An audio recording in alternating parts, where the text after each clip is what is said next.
bangsa. Dan mohon izin kepada Bapak SBY, saya akan sedikit menyampaikan tentang progres IPB yang ini adalah bagian penting untuk diketahui para mahasiswa baru. Hadirin sekalian, visi IPB adalah menuju Innopreneur University. Ini adalah konsekuensi dari perkembangan revolusi industri yang dari 1, 2, 3 terakhir 4.0 dan sekarang kita sudah memasuki 5.0.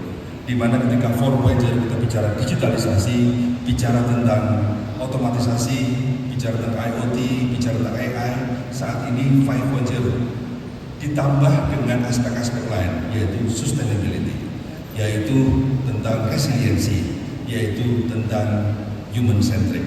Jadi 3 aspek inilah yang kemudian mendasari visi baru IPB pada tahun 2024 sampai 2028 ini menjadi perguruan tinggi inovatif dan resilient untuk kemajuan bangsa yang berkelanjutan dalam membangun Techno-Socio-Preneur University yang unggul di tingkat global di bidang pertanian, kelautan, dan bioscience tropika. Selama 5 tahun ini kita punya milestone, dan pada tahun 2025 tema kita adalah Entrepreneurship and Value Creation for Community and Industry. Setiap tema itu akan menjadi acuan dalam berbagai program-program yang kita lakukan pada tahun tersebut. Insya Allah pada tahun 2027 kita akan mencapai visi Global Leadership in Innopreneurship. Hadirin sekalian, apa itu Innopreneur University? Saya mencoba untuk mengkonstruksi bagaimana menafsirkan pengertian Innopreneur University. Perguruan tinggi itu selalu mengalami evolusi dari yang disebut sebagai teaching university, kemudian kedua research university, yang terakhir adalah entrepreneurial university.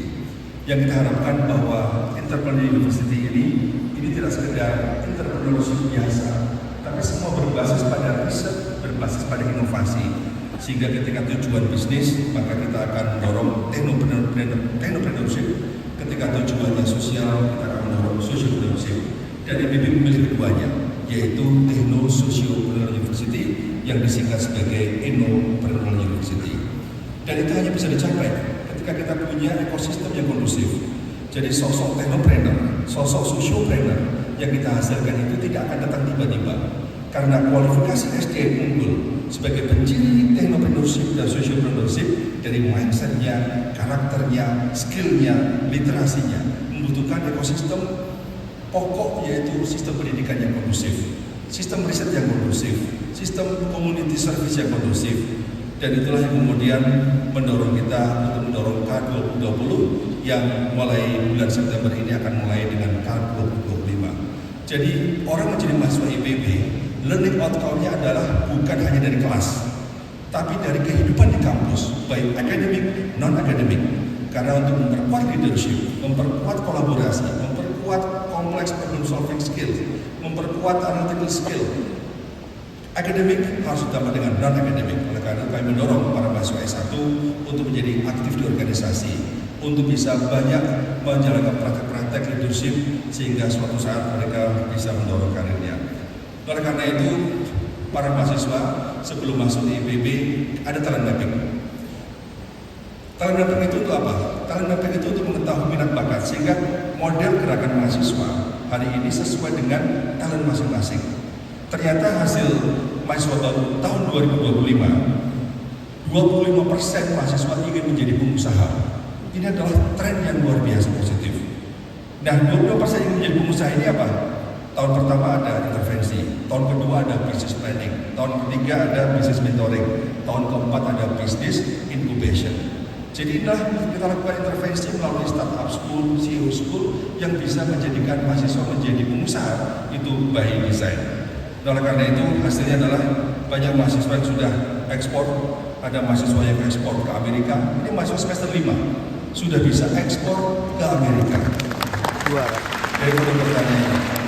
Kemudian ada mahasiswa baru 2 minggu lalu ekspor ke Singapura dan juga ke Malaysia untuk jalan. Ada juga mahasiswa yang sudah bisa mengekspor pinang ke IPB, India, Pakistan, Bangladesh. Nah, jadi sekalian, ini adalah contoh bagaimana mencetak technopreneur dan sociopreneur by design. Dan kita yakin bahwa selama mahasiswa kita yakinkan pentingnya mindset yang baik, skill yang baik, kompetensi kekinian yang harus dikuasai dengan mental yang kuat, maka insya Allah mereka akan menjadi pelaku-pelaku tangguh di bidang pertanian. Nah, izinkan saya menyampaikan dua hal. Pertama, bagaimana arah sociopreneurship PBB dan bagaimana arah technopreneurship PBB. Sociopreneurship PBB basisnya adalah apa? Riset dan inovasi. Oleh karena itu, mahasiswa pasar menjadi sangat relevan dalam sociopreneurship karena kekuatan riset ada di mahasiswa pasar sarjana. Alhamdulillah dalam konteks ini kita sudah mendampingi desa di Indonesia ini 6.675 desa. Artinya 8% desa di Indonesia sudah menjadi mitra IPB. Dalam program apa saja? Ada data desa presisi. Ini sebuah metodologi untuk digitalisasi data desa yang bisa membuat basis perencanaan desa, kota, kabupaten, provinsi semakin akurat. Kemudian kita punya ekosistem One Village One CEO. Siapa CEO? Mahasiswa tingkat akhir dan mahasiswa fresh graduate, lulusan baru, yang kemudian masuk ke desa, membawa inovasi IPB, diseminasi inovasi, membuka akses pasar, membuka akses finansial, dan kemudian mereka bisa menjadi sociopreneur di desa yang kemudian mendorong ekonomi desa. Ada juga Agribusiness Technology Park. Ini di belakang kampus, 5 menit dari sini. Ini tempat di mana pemberdayaan petani kita lakukan. Ada 759 mitra petani lingkar kampus yang kemudian menjadi mitra kita, belajar di kita, kemudian benih kita berikan pada mereka, mereka membudayakan, kita dampingi, kemudian hasilnya kembali ke IPB. Dari IPB kita pasarkan ke 54 supermarket di Jabodetabek. Jadi kalau ibu sekalian, Pak SBY pergi ke mal-mal di Jakarta, kalau beli produk organik itu sebagian berasal dari IPB. Jadi mendampingi Pak Wali Kota. Kemudian juga kita saat ini sedang mempersiapkan pendirian COA, program makan bergizi gratis. Ini adalah tugas dari pemerintah kepada IPB agar IPB menyelenggarakan berbagai aktivitas baik pusat pembelajaran dan pelatihan, pusat penelitian dan inovasi, pusat manajemen pengetahuan, dan pusat untuk pengembangan kebijakan. Jadi dengan COA ini, insya Allah IPB akan mengkoordinasikan kampus-kampus di Indonesia agar bisa punya peran dalam pengembangan makan bergizi gratis ini. Hadirin sekalian, pusat MBG ini insya Allah akan dilakukan di daerah Cikarawang di belakang kampus, dan kemudian saat ini kita sudah bekerjasama dengan Bappenas, BGN, dan juga UNICEF. Kemudian yang kedua adalah soal technopreneurship. Dalam konteks technopreneurship ini kita berangkat dari sebuah problem yang disebut sebagai the valley of death. Apa itu the valley of death? The valley of death adalah ketika academic research dan industri itu tidak pernah ketemu. Karena kita riset hanya riset dasar, riset tidak pernah mencapai technological readiness level sampai 9, tapi kita hanya sampai 4, kemudian industri mengaplikasikan tidak berbasis pada inovasi yang ada perguruan tinggi. Oleh karena itulah kita membangun bagaimana technopreneurship yang berbasis pada inovasi dan riset kita melalui Science Technopark. Disinilah Science Technopark sudah kita bangun, ini ada di Taman Kencana. Sekiranya Bapak ada waktu, nanti suatu saat Bapak SBY berkenan berkunjung ke Science Technopark kita, karena disinilah tempat hilirisasi inovasi. Ada startup center, ada 2 pabrik, dan juga di situ sekarang sedang dibangun halal center. Ini halal center insya Allah pada tahun ini akan selesai. Selama ini halal center terbesar untuk perguruan tinggi itu ada di Chulalongkorn di Thailand. Insya Allah setelah ini berdiri, insya Allah ini halal center terbesar di Asia. Ini ada 6 lantai yang bagaimana kita menjalankan fungsi inkubator bisnis bagi UMKM agar mereka bisa melakukan proses sertifikasi halal dan pengembangan halal dengan lebih baik lagi. Nah, inovasi-inovasi yang ada di IPB silakan bisa di-download di aplikasi ini. Ada ribuan inovasi yang sudah masuk pasar. Salah satunya adalah varietas unggul. Kita sudah memiliki 145 varietas unggul. Ada padi 3S sampai 15S yang produktivitas sampai 12 ton per hektar. Sebenarnya masalah kedelai itu juga bisa kita atasi karena rata-rata nasional 1,5 ton per hektar. IPB sudah bisa menghasilkan 4,6 ton per hektar. Untuk bawang putih, nasional rata-rata sekitar 6 ton 7 ton per hektar. Kita sudah bisa 15 sampai 23 ton per hektar. Artinya inovasi-inovasi di bidang pertanian di IPB sebenarnya sudah cukup memadai untuk membuat Indonesia ini swasembada dalam bidang pangan. Hadirin sekalian, di Science Technopark ini kita bangun beberapa teaching industry. Ada produksi minuman, kita memproduksi botol sendiri, memproduksi minuman sendiri, air mineral. Ada pabrik pengolahan pakan ternak di Jonggol, ada pabrik pengolahan kelapa sawit di Jonggol. Ini tempat untuk magang, tempat untuk kuliah, tempat untuk praktikum, tempat untuk riset, dan tempat untuk maklun bagi industri-industri kecil. Kita baru menyelesaikan dan membangun teaching factory untuk pakan ternak dan juga pabrik pengolahan kopi. Ada juga pabrik pengolahan pakan ikan, ada di sini sudah kita bangun, dan juga house untuk ayam broiler. Hadirin sekalian, kalau kita lihat bahwa banyak perguruan tinggi pertanian di dunia punya smart greenhouse. Alhamdulillah IPB tahun 2024 sudah mendirikan super smart greenhouse.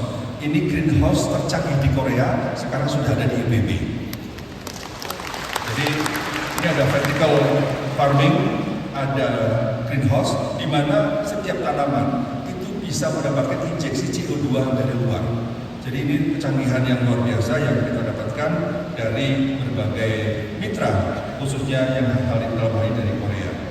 Hadirin sekalian, Startup Center IPB ini tempat bagaimana inkubator bisnis kita lakukan. Sebagian sudah menjadi eksportir, sebagian sudah menjadi pengusaha-pengusaha tangguh, dan alhamdulillah hingga saat ini kita sudah mendampingi 438 startup.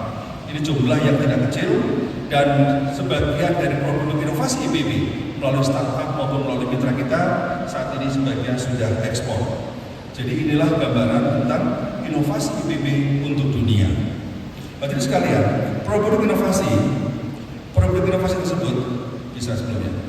Ini ada macam-macam, dari teknologi yang sederhana sampai yang canggih.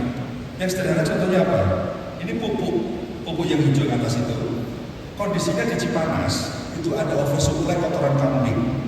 Kemudian IPB masuk bersama partner swasta, kemudian kita mencoba hadir dengan inovasi fermentasi. Kemudian dengan teknologi sederhana itu dibuatlah media tanam, dan alhamdulillah bisa kita ekspor ke 11 negara. Dan tahu mereknya apa? Mereknya adalah God Thai, kotoran kambing. Jadi ini merek yang laku keras, yang saat ini sudah masuk ke 11 negara. Ada kopi Garut, ada pepaya Kalina. Pepaya Kalina adalah produksi IPB. Kalau di mall nggak ada pepaya Kalina, ada yang California. Karena Kalina nggak laku, diganti California jadi laku keras.